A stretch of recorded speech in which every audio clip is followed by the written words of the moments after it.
Hello बच्चों, welcome to our pickup study channel. अब मैंने लास्ट वीडियो इंट्रोडक्शन की दी थी पिकअप स्टडी चैनल पे, और ये जो चैनल है वो मैंने जीके और फिजिक्स, केमिस्ट्री और बायोलॉजी के लिए बनाया है, जिसमें हम आज जीके की वीडियो मैं आपको प्रोवाइड करवाऊँगी। जिसमें जीके में हम राजस्थान के इतिहास के स्रोत पढ़ेंगे, जिसमें से अब आप देख सकते हैं जैसे राजस्थान के इतिहास के स्रोत में ये 3 टाइप्स के होते हैं, जैसे पुरातात्विक सामग्री, विदेशी यात्री और साहित्यिक, जिसमें अभिलेख, सिक्के और मृदभांड आते हैं। उसके बाद में इतिहासकार है। इतिहासकार में colonel James Tod, Gaurishankar, Hiranand Ojha, Mohnot Nainji और कवि बांकीदास आते हैं। उसके बाद में साहित्यिक में देखते हैं धार्मिक, बौद्ध धर्म, जैन धर्म, और धर्मोधर में होता है कौटिल्य का अर्थशास्त्र। तो उसके बाद में हम आगे देखते हैं, जैसे ये कर्नल जेम्स टोड हैं, इन्हें राजस्थान के इतिहास के जनक माना जाता है, क्योंकि इन्होंने राजस्थान के इतिहास को क्रमबद्ध रूप से लिखा था। उसके बाद में मोहनोत नैनसी हैं, उन्हें अबुल फजल के नाम से भी जाना जाता है, और कर्नल जेम्स टोड के लिखे गए इतिहास का हिंदी में रूपांतरण गौरीशंकर, हीरानंद ओझा ने किया था। अभिलेख हम देखते हैं, जैसे ये वाले यहाँ पर अभिलेख मैंने आपको बताया था, वो अभिलेख हम यहाँ पे देख रहे हैं कि सर्वप्रथम सम्राट अशोक द्वारा ईरान से प्रेरणा लेकर लिखा गया है। और एपियोग्राफी एक शाखा होती है जिसमें हम अभिलेख का अध्ययन करते हैं। यहाँ पर सम्राट अशोक द्वारा ईरान कोई जगह है, उसे वहाँ से उन्होंने प्रेरणा ली थी और उसके बाद में अभिलेख लिखा था। और एपियोग्राफी एक शाखा हो गई जिसमें अभिलेख का अध्ययन किया जाता है। प्रशस्ति किसी भी वंश जाति की प्रशंसा में लिखा गया लेख। प्रशस्ति कोई वंश या जाति की प्रशंसा में लिखा गया लेख होता है, जिसे कागज पर भी लिखा जा सकता है। शिलालेख यह भाषा संस्कृत या राजस्थानी भाषा में लिखा जाता है, और मोस्टली यह अधिकांशतः संस्कृत या राजस्थानी भाषा में ही मिलता है।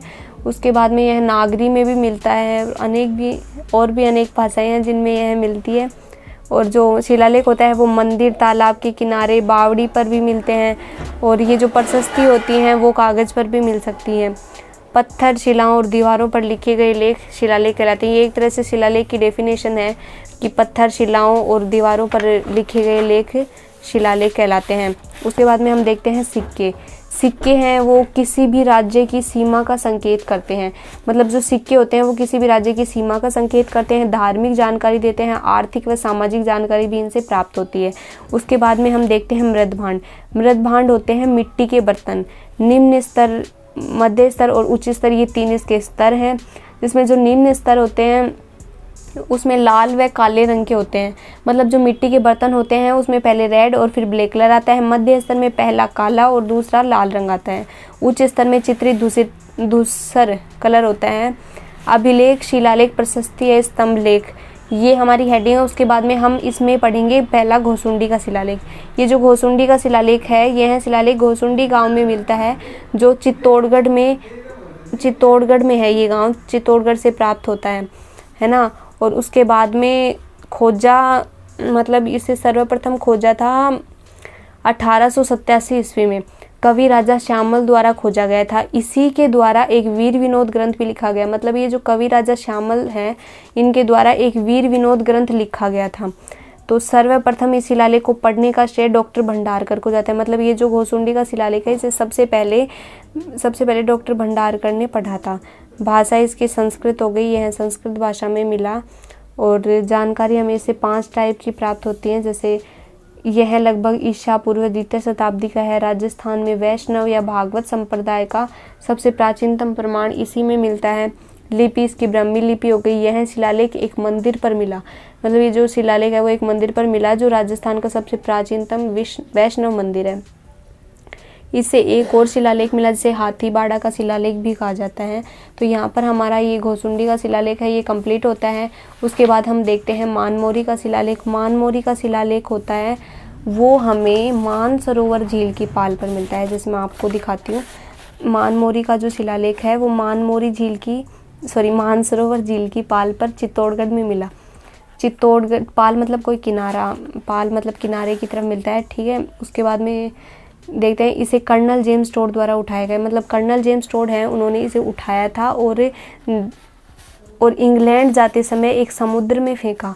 जहाज में वजन होने के कारण इंग्लैंड जा रहे थे वो, तो जहाज में वजन अधिक हो गया, इसके लिए उन्हें इसलिए उन्हें मतलब उन्होंने जहाज़ से उतारकर समुद्र में फेंक दिया।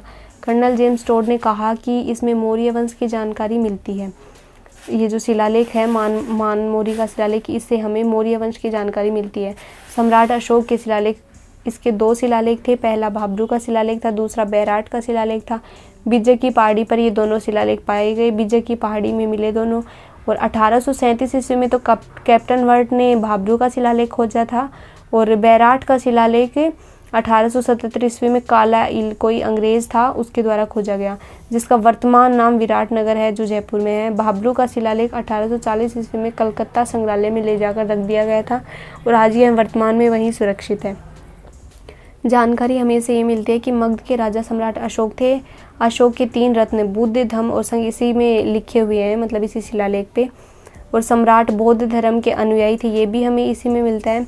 और पशु हत्या पर रोक की जानकारी भी इसी से मिलती है। भाब्रू का शिलालेख सम्राट अशोक का शिलालेख है, तो ये जानकारी भी हमें इसी से प्राप्त होती है। उसके बाद में हम देखेंगे बड़ली का शिलालेख। वो जो बड़ली का शिलालेख है वो एक बड़ली गांव है जो बिलोत माता के मंदिर से प्राप्त हुआ। बड़ली गांव जो मतलब जहाँ बिलोत माता का मंदिर है, अजमेर की बात है, तो अजमेर में ये मिला। उसके बाद में यह शिलालेख गौरीशंकर हीरानंद ओझा द्वारा खोजा गया था। गौरीशंकर हीरानंद ओझा जी के बारे में मैंने आपको बताया था। राजस्थान का राजपूताना संग्रहालय जिसमें यह शिलालेख मिलता है अकबर के दुर्ग में चलता है। अकबर के दुर्ग को मैगजीन का दुर्ग भी कहा जाता है, जिसके प्रथम अध्यक्ष गौरीशंकर जी ही थे। और 443 ईसा पूर्व का यह शिलालेख है जो राजस्थान का सबसे प्राचीन अभिलेख भी माना जाता है। ये बड़ली का शिलालेख है, ये 443 ईसा पूर्व का शिलालेख है जो राजस्थान का सबसे प्राचीनतम अभिलेख भी माना जाता है। उसके बाद हम नेक्स्ट वीडियो में कीर्ति स्तंभ प्रशस्ति या विजय स्तंभ प्रशस्ति या विष्णु स्तंभ प्रशस्ति पढ़ेंगे। ये 3 नाम इसके इसलिए पड़े थे क्योंकि महाराणा कुंभा ने अपनी विजय के उपलक्ष्य में इसे बनवाया था, इसलिए इसका नाम विजय स्तंभ प्रशस्ति रखा। और ये विष्णु भगवान को समर्पित था, इसलिए इसे विष्णु स्तंभ प्रशस्ति। और कीर्ति इसकी चारों तरफ फैली थी, इसलिए इसका नाम कीर्ति स्तंभ प्रशस्ति रखा गया। बाकी नेक्स्ट वीडियो, आई होप आपको ये वीडियो अच्छी लगी होगी। तो अगर ये वीडियो अच्छी लगी है तो इसको लाइक भी करना और साथ ही साथ चैनल को सब्सक्राइब भी करना। आगे आपको जीके की ऐसे ही अनेक टॉपिक्स की वीडियो मिलेंगी। जीके के साथ साथ मैं आपको केमिस्ट्री की, बायोलॉजी की और फिजिक्स की वीडियोस भी प्रोवाइड करवाऊंगी, जिसमें आपको नए नए कंटेंट देखने को मिलेंगे। और ये जो मैंने ये जो बना रखे हैं इनकी PDF मैं आपको प्रोवाइड करवा दूंगी। ये जो मैंने बना रखे हैं नोट्स, ये इसीलिए लिखे हैं ताकि मैं इनकी PDF आपको प्रोवाइड करवा सकूँ। इसलिए मिलते हैं हमारी नेक्स्ट वीडियो में, तब तक के लिए बाय बाय।